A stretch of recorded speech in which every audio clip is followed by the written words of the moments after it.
Assalamualaikum warahmatullahi wabarakatuh. Shalom, namo buddhaya, Om Swastiastu, salam kebajikan. Perkenalkan, nama saya Muhammad Ilmuddin dengan NIM E10225-10005. Saya dari Prodi Ilmu Politik Sore. Saya Nugrah Meka Laksono dengan NIM E1052251025 dari Prodi Ilmu Politik Sore. Perkenalkan, nama saya Giri Alexander. Saya dari Ilmu Politik Sore dengan NIM E1052251017. Di sini kami akan menjelaskan bagaimana masa kolonialisme di Indonesia. Sekian, terima kasih. Mohon maaf Pak, anggota kami kurang satu orang karena satunya lagi sakit, jadi kami online perkenalannya. Terima kasih. Bisip. Baik, di sini saya akan menjelaskan tentang ciri-ciri kolonialisme. Yang pertama, penguasaan wilayah asing. Jadi, negara penjajah menguasai dan mengambil alih wilayah negara lain untuk kepentingan ekonomi atau politiknya. Dan yang kedua itu adalah eksploitasi sumber daya alam. Kekayaan alam seperti rempah-rempah, hasil bumi, emas, dan minyak diambil dan dibawa ke negeri penjajah. Yang ketiga, penindasan terhadap penduduk asli. Penduduk daerah jajahan dipaksa bekerja, jadikan budak, atau mendapat perlakuan tidak adil. Yang keempat, adanya kekuasaan politik asing.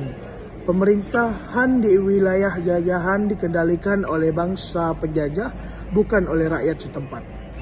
Dan yang kelima, penyebaran budaya penjajah.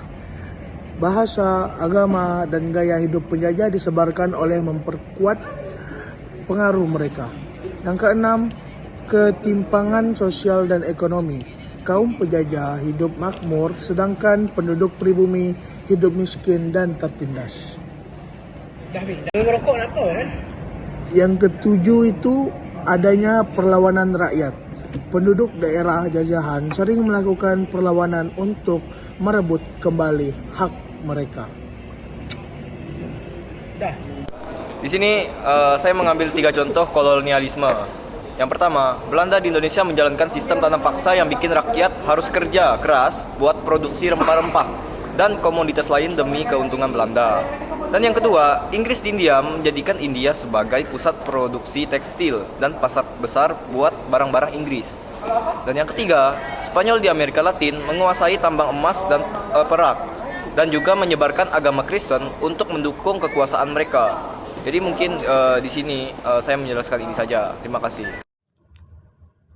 Baik, saya akan menjelaskan tentang tujuan masa kolonialisme.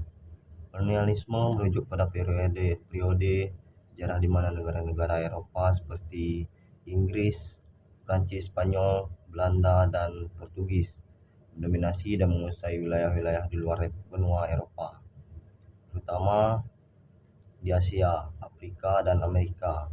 Mulai dari abad ke-15 hingga abad ke-20, tujuan utama kolonialisme bersifat multifaset, mencakup aspek ekonomi, politik, ideologi, dan militer. Tujuan ekonomi, kolonialisme ingin menguasai rempah-rempah, emas, perak, berlian, karet, teh, kopi, dan komoditas lainnya untuk memperkaya negara asal. Misalnya, Belanda di India, Belanda, Indonesia fokus pada monopoli perdagangan rempah.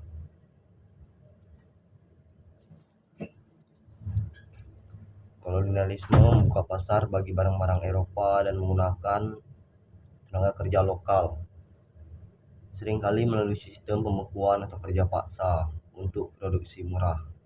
Akhirnya, ini mendukung revolusi industri di Eropa dengan menyediakan bahan baku dan tenaga kerja murah.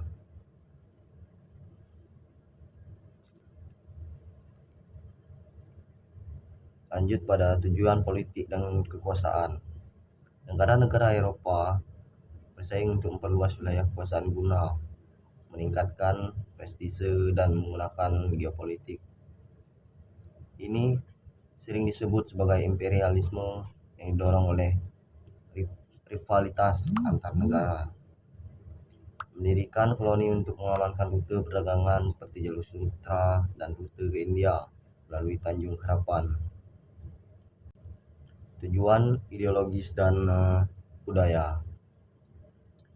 Banyak kolonis, terutama dari Spanyol dan Portugis, bertujuan menyebarkan Kristen sebagai bagian dari tugas suci, seperti dalam dokumen Papal Bull pada abad ke-15 di era.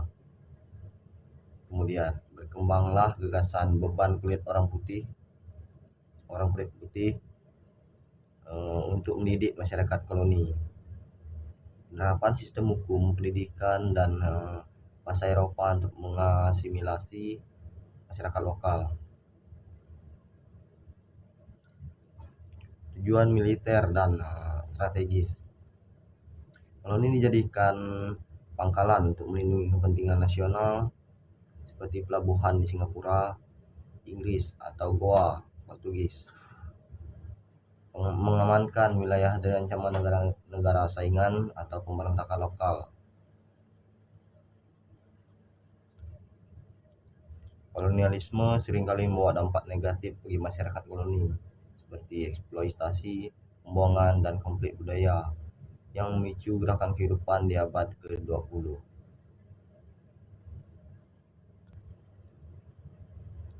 Kolonialisme adalah bapak sejarah yang kompleks, di mana tujuan utamanya didorong oleh ambisi, ekonomi, dan kekuasaan, menghasilkan transformasi global yang mendalam. Sementara dampak positif dari infrastruktur dan pendidikan memberikan fondasi bagi pembangunan modern di banyak negara bekas penjajahan. Biaya kemanusiaan seperti penderitaan rakyat dan ketidakadilan jauh lebih besar. Saat ini, kolonialisme menjadi pembelajaran tentang pentingnya kesetaraan dan keadilan internasional, serta mendorong diskusi tentang reparasi dan rekonsiliasi. Kesimpulan masa kolonialisme di Indonesia adalah periode panjang di mana bangsa Indonesia mengalami penjajahan dan eksploitasi oleh bangsa asing, terutama Belanda. Masa kolonialisme ditandai dengan penguasaan sumber daya alam yang besar, penindasan terhadap rakyat, penghancuran budaya lokal, dan ketidakadilan sosial yang memunculkan mentalitas rendah diri pada pribumi. Meski demikian, masa ini juga menjadi latar belakang lahirnya semangat perjuangan kemerdekaan yang akhirnya mengakhiri masa kolonialisme pada tahun 1945 yang menjadikan Indonesia merdeka dan berdaulat. Masa kolonialisme membawa dampak sosial, politik, ekonomi, dan budaya mendalam, baik negatif maupun positif, yang masih mengaruhi Indonesia hingga kini. Sekian dari saya. Terima kasih.